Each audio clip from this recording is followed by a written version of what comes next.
Yeah, you just got back from something of a sabbatical, too, or you unplugged for a while, right? Yeah, a year ago, I got to take an incredible opportunity to take 3 months off from Microsoft on a sabbatical, and I was struck by really the absolute preciousness of time, of the fact that there's so many things you could do during those 3 months, but what you pick intentionally and being able to be in the moment with your friends or your family was for me a big eye-opener. This was the first time, I mean, a lot of people have been saying that we're all becoming addicted to the devices. Was this the first time it occurred to you that that might be true? Yeah, you know, it was one of these things where it did open up my, I think the epiphany for me was my best moments were actually being face-to-face with people and being in the moment. And the digital technology was great to get to that place, but it was in that moment that I said, wow, there's something there that I need to kind of take a second look at.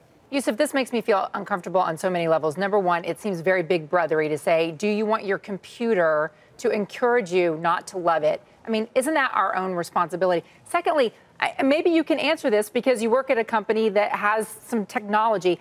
Are these companies intentionally trying to get us addicted to devices? So I'd say a couple of things. I think, number one, I think we are optimists and enthusiasts about technology and what it can do for people. And we probably have the greatest opportunity we've ever had to be empowered in our lives because of this technology.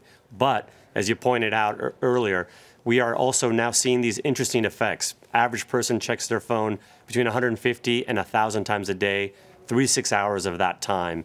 And there's a couple of interesting dynamics. One is in this blurring of work and life, where you can do great things in the day and in the evening for work and life.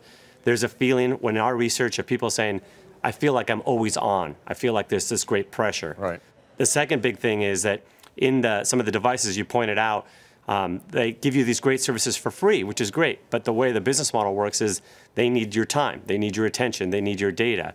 And in a way, they're being designed, inadvertently to kind of hack your attention, hack your data. That gets you for the first time this really addictive feeling of having to come back and always be on the phone. And so there's a little bit there where how can we change, how can we improve our products to help with that? That's really the thing that we're in search for. It's a kind of an early time and we're on a learning process here.